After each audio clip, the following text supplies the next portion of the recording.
Hello there, welcome to my 6 favourite cliffhangers in Doctor Who.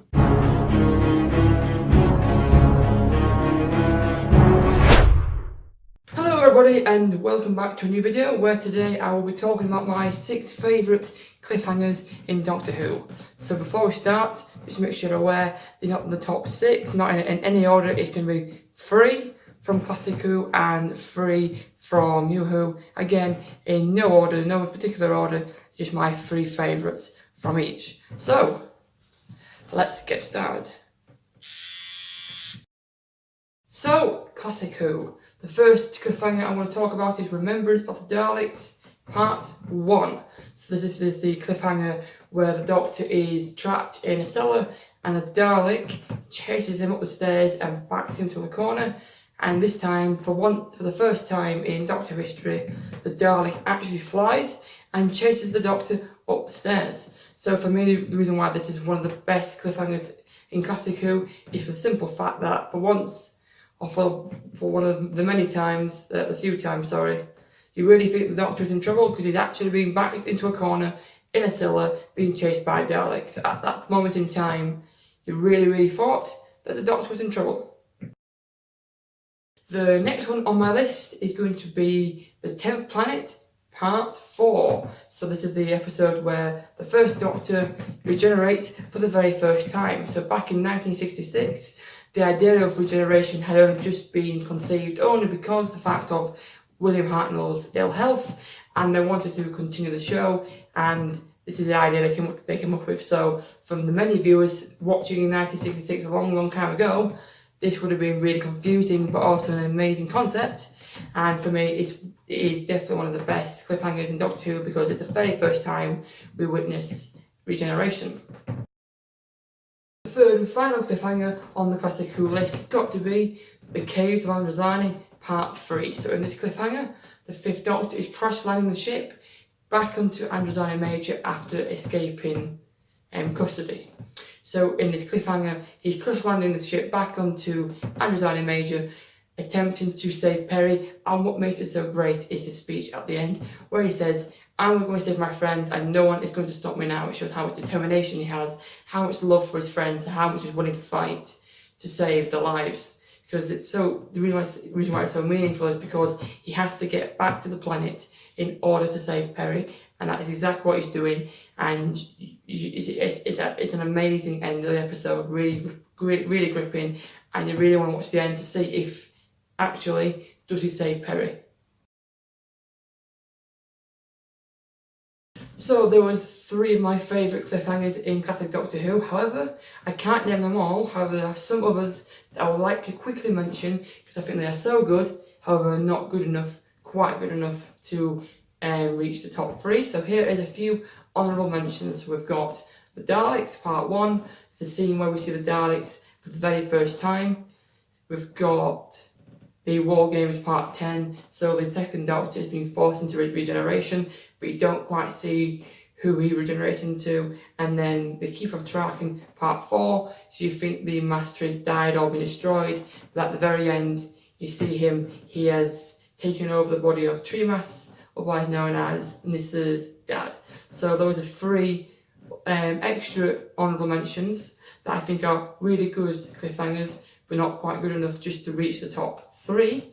However, as well as honourable mentions, I'm also going to list 1 dishonourable mention. Now, this cliffhanger is not necessarily really bad, but it's one that quite a few people could consider quite funny and quite confusing as to why the Doctor does this. But I think you all know which one I'm talking about.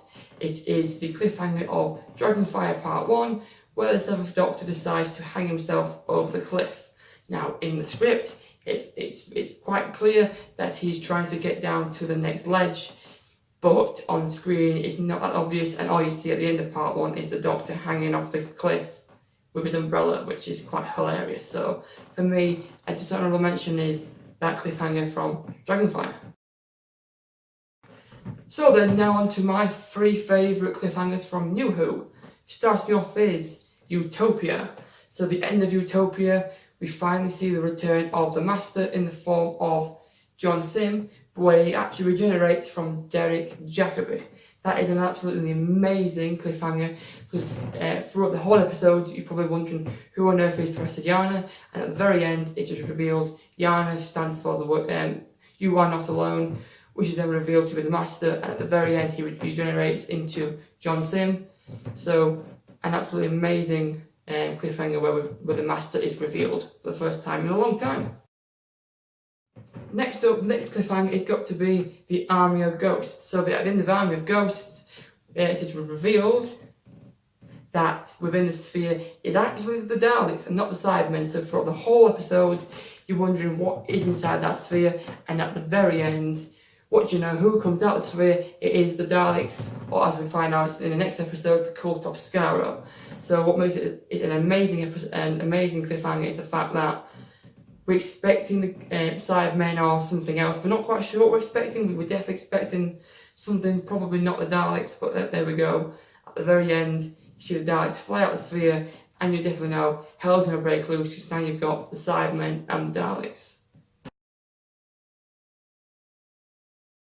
And then finally, my third favourite cliffhanger in New Who has got to be the Name of the Doctor, where John Hurt is revealed as the War Doctor. So it's at the very end where Clara jumps into the Doctor's time stream and he sees all the Doctors but doesn't quite recognise one of them, and at the end you just see John Hurt.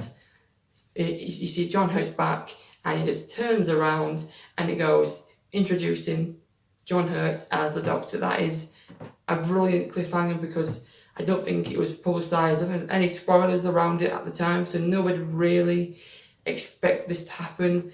Obviously it was for the 50th anniversary, but the reason why it was so good is because no one really expected it to happen. So that really made it so great, because it was a secret that just exploded on the screens, and it took everybody by surprise. And finally, again, I'm going to give out a few honourable mentions that I think are still really good cliffhangers, but don't quite meet the top 3 that I've listed before.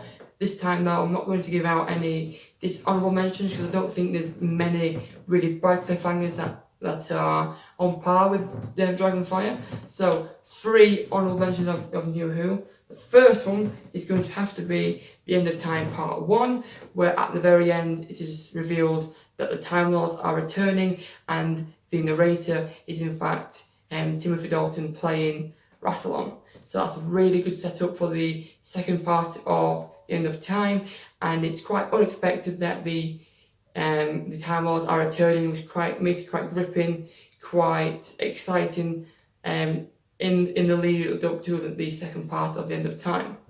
So the second honourable mention we've got here is got to be the Doctor Falls. So that's the scene at the very end where the first Doctor, played by David Bradley, comes out of the snow, and even though there was spoilers earlier on before this happened, it was still quite amazed me, quite surprised me, because I did hear about the rumours, but I tried to ignore them as much as I could. But even though I even heard about the rumours, I was still amazed that they actually made it happen. So the fact that the first Doctor appeared at the end of the Doctor Falls amazed me quite a lot. And then finally, got to be the third one has got to be the Stolen Earth, where the Doctor is running down the road, he's shot by a Dalek, and he regenerates at the very end, because no one was expecting that. It's the very first time where there's been like a false regeneration, sort of, and it was really gripping, really scary, because of the fact that no one really expected him to regenerate at that point. There was expecting more of a Christmas special or another series. It was obviously at that point no one quite knew when he was leaving. It was rumoured that he would be leaving at some point, but I think it got most people there that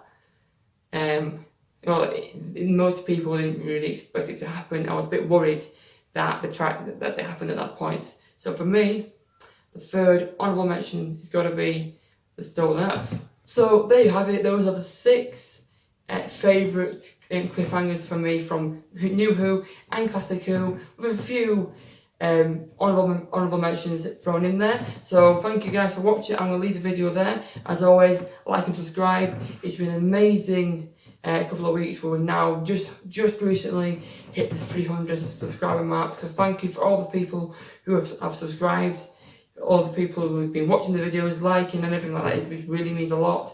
All the support has been absolutely fantastic. So thank you very much, guys. I shall see you next time.